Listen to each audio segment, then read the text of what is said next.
क्या क्या रडार पे आज सुबह, कौन सी थीम्स, कौन से स्टॉक्स?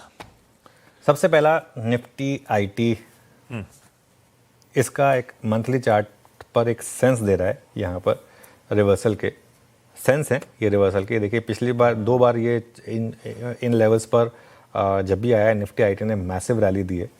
मई 2009 के ट्रेंड लाइन से सपोर्ट है ये, और जो बीच का वाला सपोर्ट देख रहे हैं आप वो मतलब करीब करीब कोविड के टाइम का था।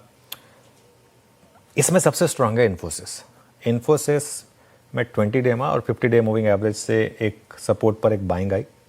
100 डे मूविंग एवरेज भी टच किया इन्फोसिस ने, और डिलीवरी वॉल्यूम्स भी 20 डे के एवरेज से बेहतर रहे हैं। तो इस वजह से ये आज का पहला स्टॉक होगा। दूसरा स्टॉक है टीसीएस में देखिए आप, यहाँ पर भी प्राइस एक्शन काफ़ी अच्छा है।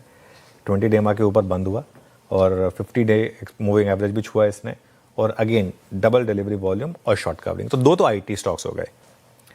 मन्नापुरम में मुझे लग रहा है मार्केट कुछ सेंस कर रहा है शीश, जिस तरीके से चार्ट पैटर्न बन रहे हैं ना यहाँ पर, वो बेन की जो ओपन ओवर है ना उसका अब तक अप्रूवल नहीं आया है।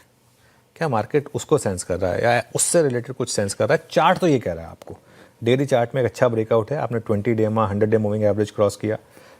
अगेन डिलीवरी वॉल्यूम्स काफ़ी शानदार है और लॉन्ग बिल्डअप यहाँ पर विजिबल है। काफ़ी गिरा था ये स्टॉक अपने हाइज से। इसमें डाउन साइड प्रोटेक्टेड है क्योंकि एक ओपन ऑफर आनी तो है ही, वो अभी अप्रूवल नहीं आया लेकिन वो आनी है ओपन ऑफर, इस वजह से। और चार्ट GPT-1 का लास्ट स्टॉक BHEL आपको याद होगा अर्निंग्स के बाद हमने बिग स्टॉक में लिया था और उसके बाद से स्टॉक रुका नहीं था, लगातार इसने सिर्फ एक वन वे तेज़ी दिखाई थी। BHEL का भी अगर आप देखेंगे तो वीकली चार्ट पर एक अच्छा ब्रेकआउट है। कोई बात नहीं, अगर चार्ट नहीं आ रहा तो आप स्टॉक दिखा दीजिए मुझे। 17 महीने के एक चैनल का एक ब्रेकआउट है, ये ध्यान रखिएगा। ये जब से वो नंबर्स आए उसके बाद से रुका नहीं है ये स्टॉक का। डबल डिलीवरी वॉल्यूम और एक चैनल क्रॉस हो रहा है, 1 साल की ऊंचाई पर भाव है, इस वजह से F&O में भी लॉन्ग बिल्डअप है। तो ये 4 स्टॉक्स हैं, इनको रिविजिट करेंगे और 3 और स्टॉक ऐड करेंगे 9 बजे।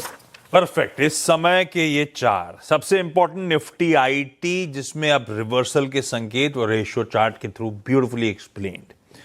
कल आईटी वैसे गजब फॉर्म में भी आ रहा था, 0.25% वो इंडेक्स मजबूत था। तो रखिए आईटी को रडार पे। स्पेस का सबसे स्ट्रॉन्ग काउंटर है इन्फोसिस, साथ साथ टीसीएस जिसपे प्राइस एक्शन अच्छा है, इंपॉर्टेंट एवरेजेस के ऊपर आता हुआ, डिलीवरी वॉल्यूम स्ट्रॉन्ग नजर आते हैं। तो ये तो आईटी और आईटी के दोनों दिग्गज। साथ में मणिपुरम एक शानदार ब्रेकआउट डिलीवर करता हुआ, इसको रखिएगा रडार पे। स्ट्रीट कुछ ना कुछ शायद सेंस कर रही हो। और BHEL बढ़िया वीकली ब्रेकआउट, जब से नंबर्स आए उसके बाद वाकई स्टॉक ने पलट के नहीं देखा है। ये है आज के चार्ट GPT के एक थीम और 4 बढ़िया से स्टॉक्स। चार्ट GPT 2.0 थोड़ी देर बाद बने रहिएगा। मुनाफे की तैयारी से जब पहला सौदा में दस्तक देंगे तो 9 बजे उस पर बातचीत। संकेत दिखाता हूं, आज के ग्लोबल मूड समझाता हूं। गिफ्ट निफ्टी कह रहा है इन ग्रीन, हल्की हरियाली के साथ 30-35 पॉइंट हरे में शुरुआत कर सकते हैं भारतीय बाजार।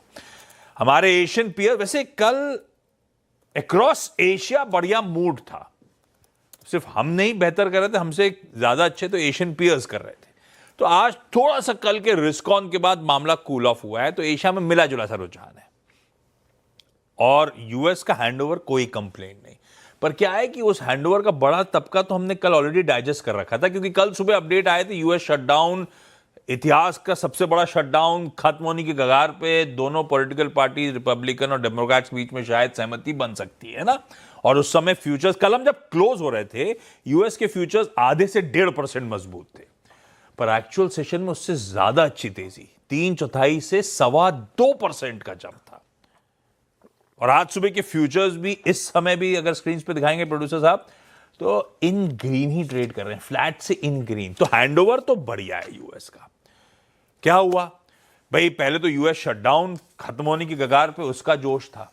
इस समय आज सुबह की ताजा अपडेट अभी अभी ये आई है कि सीनेट वहां पे एक, और दूसरा हाउस ऑफ रिप्रेजेंटेटिव्स, जैसे अपने यहां लोकसभा राज्यसभा, लोकसभा में कह लीजिए अभी अभी अपडेट आया है, वो बिल पास हो गया है, अब हाउस में रखा जाएगा। सहमति बन गई तो जनवरी तक का स्पेंडिंग बिल मंजूर हो रहा होगा, बहुत लंबा नहीं, जनवरी में फिर ऐसी इश्यूज आने वाले हैं, लेकिन जनवरी तक के लिए स्पेंडिंग बिल मंजूर हो रहा होगा। वो अच्छी खबर थी। दूसरा इसकी चीज में, इस डेवलपमेंट की जो हुआ क्या, रिस्क ऑन एशिया में था, रिस्क ऑन यूएस में था। तो पिछले हफ्ते एआई रिलेटेड स्टॉक्स बहुत वोलेटाइल थे, करेक्ट कर गए थे। कल जब मूड सुधरा तो एआई स्टॉक्स में बाइंग वापस आई, लोअर लेवल्स पे कह लीजिए एक्यूमुलेशन हुआ, इसीलिए नैस्डैक आउट परफॉर्म कर गया, 2.25% उछाल था। ये हुआ यूएस की कहानी, हैंडओवर अच्छा है।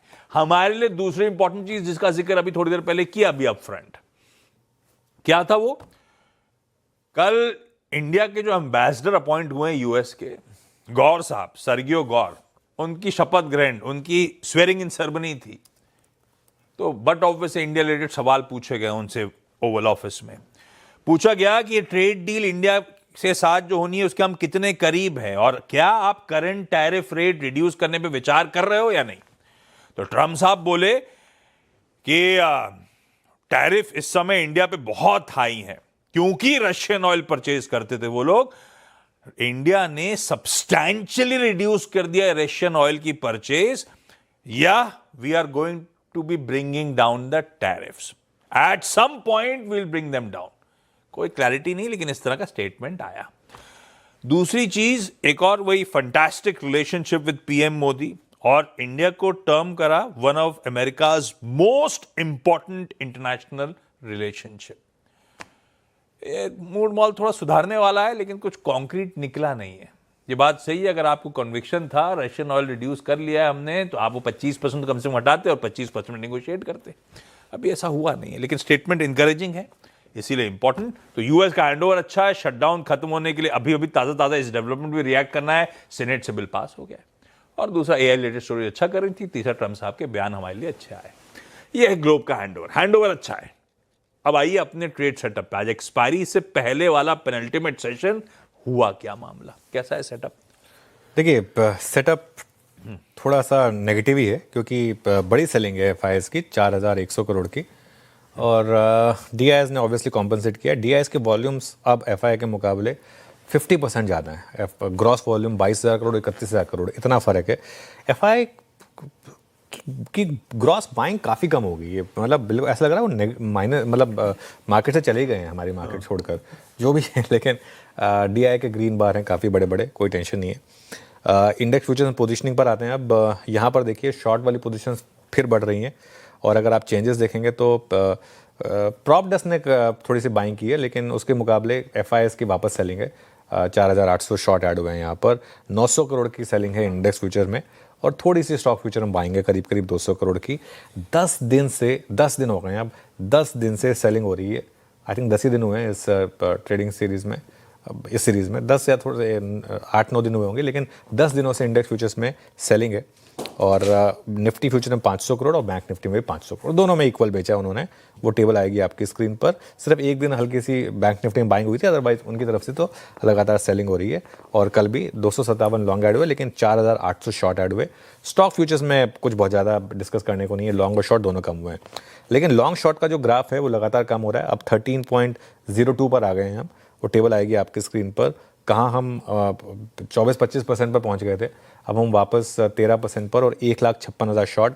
15 अक्टूबर के बाद सबसे ज़्यादा शॉर्ट पोजीशन और सबसे ख़राब लॉन्ग शॉर्ट रेशो ये, और 15-16 अक्टूबर के बाद ही शॉर्ट कवरिंग शुरू हुई थी। तो होप रहेगी कि शायद शॉर्ट कवरिंग हो यहाँ पर। इंडिया विक्स 2% नीचे था। पुट कॉल रेशो कोई बहुत ज़्यादा एलिवेटेड नहीं है, 0.99 पर है वर्सेस 0.93। और एक बैन में एक स्टॉक आ गया सेल, बहुत समय के बाद एक PSU कंपनी बैन में आई है, सेल। तो ठीक है, सेटअप हल्का सा नेगेटिव है, लेकिन मार्केट का प्राइस एक्शन ठीक ठाक रहा है, तो लेट्स वेट एंड वॉच। हाँ, बिल्कुल ठीक है, सेटअप ठीक ठाक है, ग्लोबल हैंडओवर बढ़िया है। ऐसे में हमारा अप्रोच निफ्टी 50 कल का आपकी स्क्रीन पर, और अपफ्रंट अभी बातचीत हुई थी, सबसे बड़ा पड़ाव सामने खड़ा हुआ है 600 से 650 का ब्रैकेट। क्या अप्रोच करूं, क्या देखूं स्क्रीन पे, क्या की लेवल्स होंगे वॉच करने वाले? देखिए, बिल्कुल सबसे पहला सपोर्ट होगा आपका 25,500 से 25,550 का, और उसके बाद बड़ा सपोर्ट रहेगा आपका 25,400 से 25,450। ये दो सपोर्ट लेवल्स हैं। लेकिन रजिस्टेंस की बात करते हैं, क्योंकि आई थिंक माई सेंसेस की गैप अप होना चाहिए, और जो गिफ्ट निफ्टी बता रहा है उससे थोड़ा बड़ा गैप अप होना चाहिए। तो जो सबसे क्रूशल जोन है, आई थिंक हम उसी में खुलेंगे, 25,600 से 25,650। 10 डे और 20 डे एक्सपोनेंशियल मूविंग एवरेज दोनों यहीं पर है। 25,650 के ऊपर अगर आप निकले तो 25,800 तक फिर कोई एक रेजिस्टेंस नहीं है, वन वे मूव पॉसिबल है, प्रोवाइडेड 25,650 के ऊपर आप एक आधा घंटा स्पेंड करें। ये नहीं कि बस 25,650 आया और सीधा, थोड़ा टाइम स्पेंड करना जरूरी है इसके ऊपर अगर थोड़ा टाइम स्पेंड होगा तो मुझे लग रहा है शॉर्ट कवरिंग आपको 25,800 तक ले जाएगी। ठीक है, अगर जैसे कुछ समय पहले तक गिफ्ट निफ्टी एकदम फ्लैट था, 5-6 पॉइंट ऊपर था, अगर ऐसा होता तो सबसे अच्छा है, तो आपको खुलते ही एक बाय ट्रेड लेना है, वरना बेस्ट बाय जोन रहेगा, एड जोन रहेगा 25,500 से 25,550 का। और ये फ्रेश पोजीशंस के लिए ध्यान रखिएगा, एक 25,450 के स्टॉप लॉस के साथ। कल का लो था 25,503, कल ओपन लो था, उससे बस थोड़ा सा नीचे, ये आपके लिए एक ट्रेड रहेगी। ओनली एंड ओनली अगर 25,650 पर क्लियर रिजेक्शन दिखाए मार्केट, दिखा दे कि नहीं उसको क्रॉस करने को तैयार नहीं है आप, तभी सिर्फ एक इंटरडे ट्रेडर्स के लिए 25,700 के स्टॉप के साथ एक सेल ट्रेड ओपन होगा।